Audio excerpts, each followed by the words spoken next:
Hey guys, what's up? I'm finally back for a vinyl collection video. This is part 2. I haven't done a vinyl collection video in over a year, so I feel like I have a lot of records here to show you guys. And I actually have one that I just ordered today that won't be shown in this video, so you guys will probably have to wait whenever I decide to do another vinyl collection video, but I'm so excited for it to come. But I'm going to keep it hush-hush just because I'm not going to tell you about it until I show you. So, but let's jump right into it because there's a lot here. A lot of you guys probably have missed too. I got a haircut finally, so my hair is now not boob level anymore, which is fine. It just was getting to be like too annoying. So we'll jump right in here. The first couple of vinyls I got, these are the more recent purchases that I have. I'm not going to do this really in any particular order, but these two just happen to be what's first. So this is the most recent record I got. I got this one for Christmas. This is Death Cab for Cutie's Narrow Stairs album. And if you guys don't know, like, I've been wanting a Death Cab record on vinyl for so long. And I'm really happy that I got this. This is one of my favorite Death Cab albums. It's really hard to pick a favorite, but this one has some big songs on it. I'll Possess Your Heart, Grapevine Fires. A lot of good ones and a lot of cool, interesting sounds, and I feel like on this album they played a little bit more experimental musically with it. This is just pressed on standard black, so I'm not going to take it out, but it sounds fantastic. The next one here I have is Regina Spektor's Soviet Kitsch, I think that's how you pronounce that. This is one of her earlier records. Regina Spektor, I feel like gets overlooked a lot when she has a really unique voice. She does the theme song for Orange is the New Black, which is how I found out about her. And then I kind of was checking out her discography again, and I found that this record is my personal favorite by her.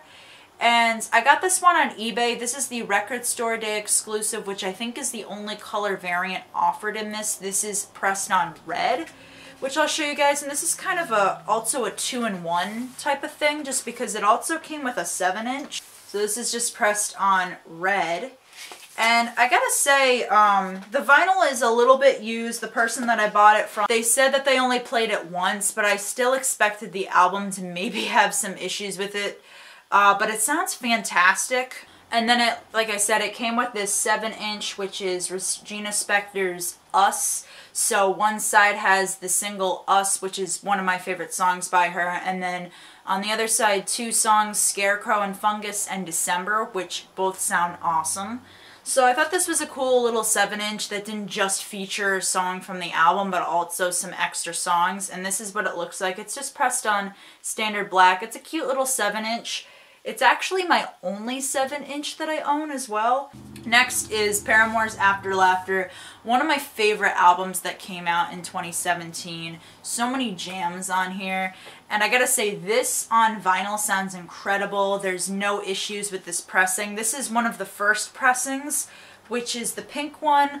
I, unfortunately, I guess missed the teal one, which kind of bums me out because the color just looked really pretty, but I honestly think that the pink really goes well, obviously, with the album artwork. It's like a marbly pink, but you can't really tell from the camera. Next I have Julian Baker's Turn Out the Lights, which again, one of my favorite albums of 2017. I got this at her show that I saw her in late October.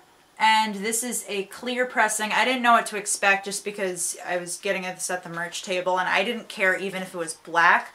But the clear is honestly really cool. And this record sounds great on vinyl.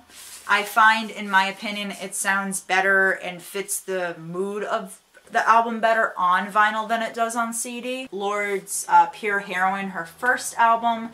This is also on clear, which is, I believe this was a Newbury Comics exclusive because this is where I happen to get the record. Again, like I said, clear. And I think the clear obviously fits kind of the whole idea of the album, you know, pure heroin. So something that's, you know, clear and pure in its form. Another really good record that came out in 2017, this is The Maine's Lovely Little Lonely. I got this on their show when they opened for the All-American Rejects and Dashboard Confessional.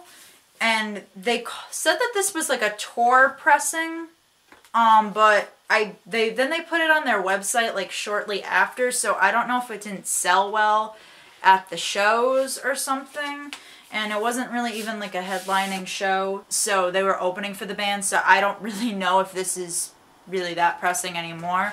But it's on a smoky clear, and I think it's really cool. I think in the camera it probably kind of almost has like a weird yellowy brown look to it, but it's like grayish black. I think like that the smoky vibe really fits the vibe of the album, the mood of the album, and obviously the aesthetic of the cover and everything. And this is actually really cool because it's a, if I can open it, a gatefold, so it's got some water here and then feet. And it sounds amazing when you spin it. It sounds perfect, crystal clear, and this is a really good album to listen to from start to finish as well. Next, I have Moose Blood's Blush, which when I was first listening to this band, this was the record that I really got into, that got me into the band overall. I got this at a really small show that they were doing when I saw them last summer in Connecticut, and I had no idea like what pressing this was going to be. It said on the packaging that it was a Hopeless Records exclusive, and it's just super random, this pressing, but it's tri-colored, and it's red, white, and blue. And it looks really pretty, and the record sounds awesome. There's no issues with it. It's just really random for it to be red, white, and blue. Next here is a 10-inch, and this is AFI's All Hallows EP. I really don't listen to AFI that much. I prefer more of the really old AFI, and this is kind of back to like their punk style ways. And this, a lot of these songs kind of sound really similar to the Misfits, so if you like the Misfits, I feel like you'd like the songs on here. There's only 4 songs, 2 on each side, and really funny story to this record, and me purchasing it and everything. I got it at Newbury Comics, and one side of the record was a completely different band playing it. It was like this really soft indie band that sounded nothing like AFI, and I thought I was going crazy for a second, and I looked up the lyrics. It wasn't anything to do with AFI, nothing to do with this EP, so I brought it back to the store, and they let me exchange it for a different copy, luckily, and this one sounds perfect, but it was just the most random thing. I believe this is I don't know if this is a Newbury Comic exclusive or whatever, but it's on this really awesome marble orange. You can kind of see it a little bit that it's marble, but obviously fits the mood with the whole Halloween theme. Next record I have is Transit's Listen and Forgive. This was the record that really got me into Transit, really helped me a lot through high school. And I got this when they were doing like a merch sale when the band was breaking up and everything. And it's on a cool pressing. This is like almost like a green, mossy green, marbly cream color with some red to it. I think all of the colors like mixed in fit the album artwork really well. Next I have Turnover's Peripheral Vision. This is the album that got me into Turnover, and I think a lot of people into Turnover. It's got a very 90s influence to it. A lot of people consider this like dream pop. I consider it more like dream indie. But the sounds on this are really cool, and this record almost takes you to a different place whenever you listen to it. It's the weirdest thing. And I got this on Amazon, so I had no idea what the pressing was going to be, but kind of unexpected, but I think fits the mood and the vibe of the album with this pressing. It's like half purpley maroon with this light blue. And I just think it's really cool, and it looks really cool when it spins. Next I have Melanie Martinez's Crybaby album, and this has a really cool artwork to it. You look on the back, and the inside's also really neat. It's got like this nice little open up.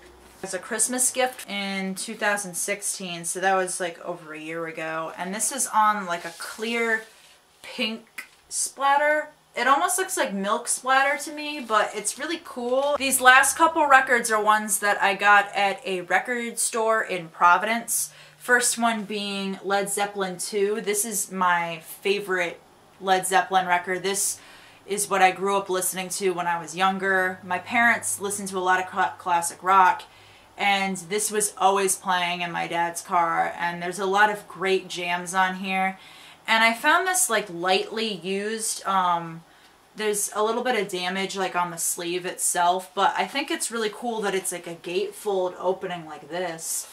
And honestly, for being an older record, like getting this used, it sounds awesome playing. So I thought this was a really cool find. It's just pressed on standard black, but sounds great. Last but not least, of course, we have Fleetwood Mac's self-titled album, and this I found at the same record store. My friend actually saw this and she was like, you should look at this. And this is in a plastic sleeve, which I'm glad that it came with this because the sleeve itself is very old. I think this is one of the original pressings from 1975 because it's pretty warpy and kind of skips a couple of the songs on here, which kind of sucks, but it's cool that it's an older one.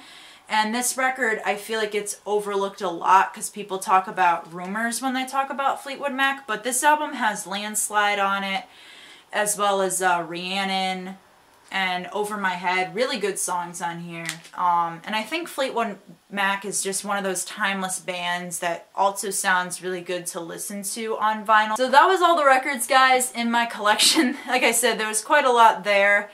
And after this, I'm probably not stopping now. So at some point in the future, hopefully it won't be a year from now, I'll have another album collection video out. But I hope you guys enjoy this.